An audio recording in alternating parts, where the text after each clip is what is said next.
Hello friends, good morning. Bio world में आप सभी का स्वागत है। आ जाइए, सभी लोग लाइव जुड़ जाइए।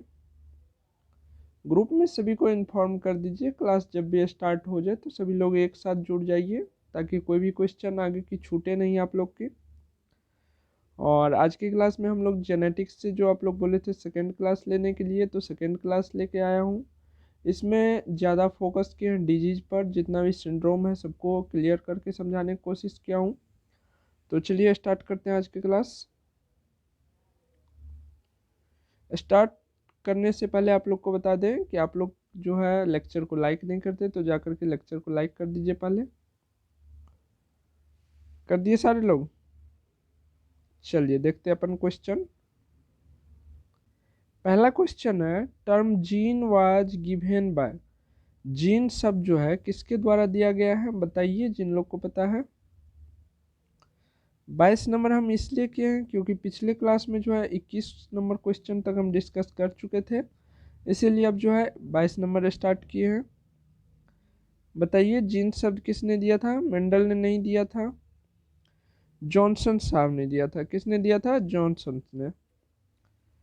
आगे बढ़े, चलिए दूसरा नंबर क्वेश्चन देखते हैं। दूसरा नंबर क्वेश्चन है, genes are composed of. Gene बने होते हैं, जीन किस चीज के बने होते हैं? जीन जो है मैनली डीएनए का बना होता है, ठीक है। और भी चीज होते हैं लेकिन मैनली डीएनए का बना होता है। डीएनए हो तो डीएनए, ये नहीं कि क्रोमोसोम का टुकड़ा होता है, ठीक है। जब यहाँ पर कंपोज्ड ऑफ हो गया, यानी कि बने होते, किस चीज़ का बने होते हैं, तो उनका बताना होगा। तो क्या हो जाएगा? डीएनए हो जाएगा। आगे बढ़े,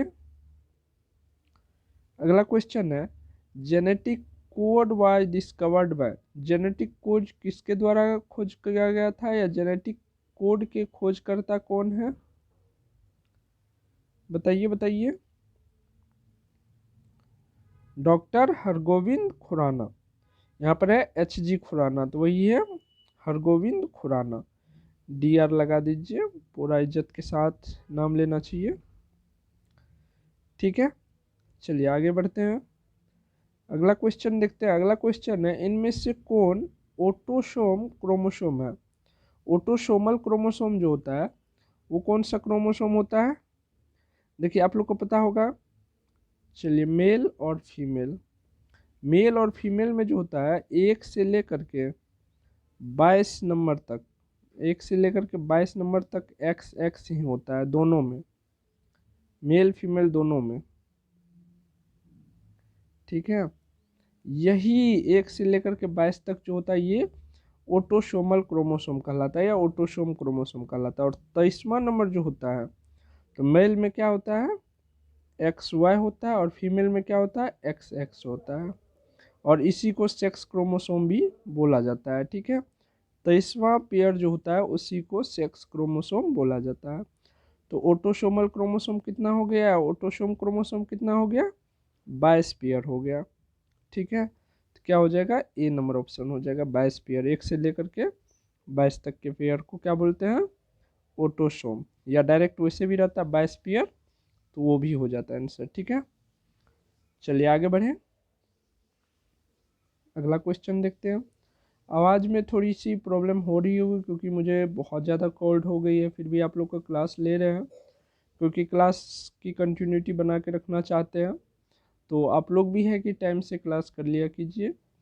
पूरा का पूरा जितना भी क्वेश्चन देते हैं, सारे क्वेश्चन को जो है दोबारा से आप लोग रिकॉल कीजिए या कॉपी पे नोट कर लीजिए, और बार बार जो है प्रैक्टिस करते रहिए कि वीडियो देखने के बाद हमको कितना क्वेश्चन बन जा रहा है, ठीक है। और टेस्ट जो है आपका 1 जनवरी से स्टार्ट हो जाएगा। 1 जनवरी से जो है टेस्ट स्टार्ट हो जाएगा। तो बायोलॉजी में तो यही सारे क्वेश्चंस रहेंगे, और जो आपके लेक्चर्स में जो क्वेश्चन छूट जाएंगे वो क्वेश्चन मेनली टेस्ट में आएंगे। तो इसीलिए आप लोग एनसीईआरटी को बराबर पढ़ते रहिएगा चैप्टर वाइज। और फिजिक्स केमिस्ट्री में जो है क्वेश्चंस वही रहेंगे जो वीडियो में है, क्वेश्चंस वही रहेंगे, बस उसमें डाटा चेंज रहेगा, है ना।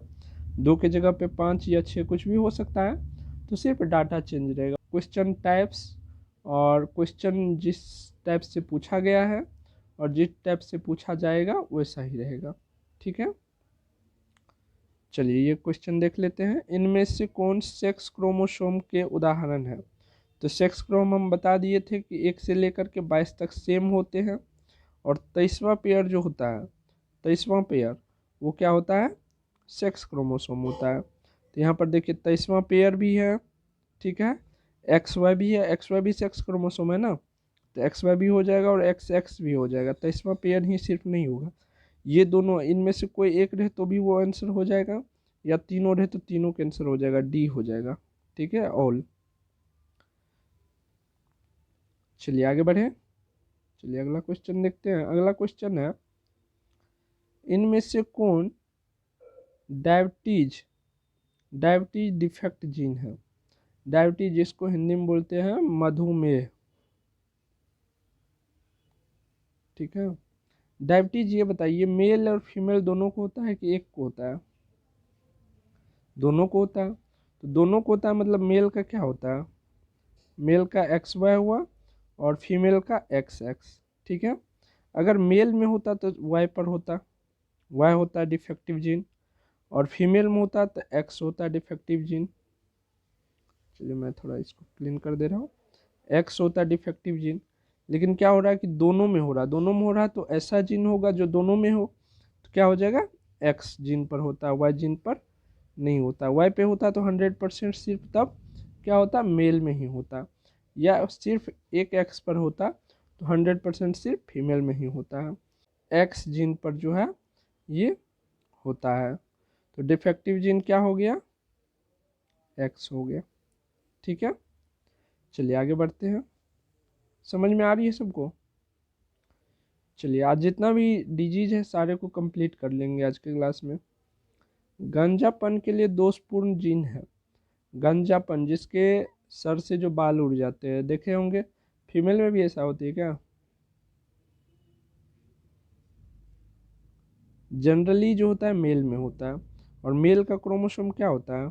एक्स वाई होता है। अगर एक्स पे रहेगा तब तो फीमेल में भी हो जाएगी ना, तो एक्स पे नहीं होता, वाई पे होता है, यानी कि 100% बॉयज में होता है या मेन में होता है, तो वाई पर होगा। डिफेक्टिव जीन क्या होगा? वाई होगा, इसीलिए मेल में ही होता है, तो क्या हो जाएगा आपका आंसर? वाई हो जाएगा। गंजापन के लिए क्या होता है? वाई जीन रिस्पॉन्सिबल होता है।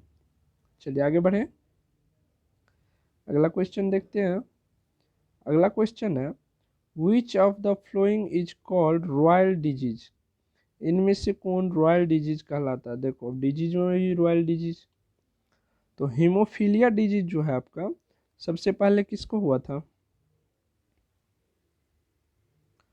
क्वीन जो थी एलिजाबेथ, उसी को हुआ था हेमोफीलिया, और रॉयल घराने से थी, ठीक है, राजघराने से थी, इसीलिए इसका नाम रॉयल डिजीज भी पड़ गया, और उसके पूरे खानदानों को हो गया था, क्योंकि ये क्या है?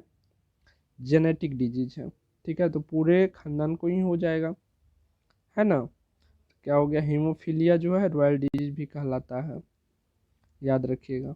और ये हीमोफीलिया जो है कौन से फैक्टर के एब्सेंट होने के कारण होता है?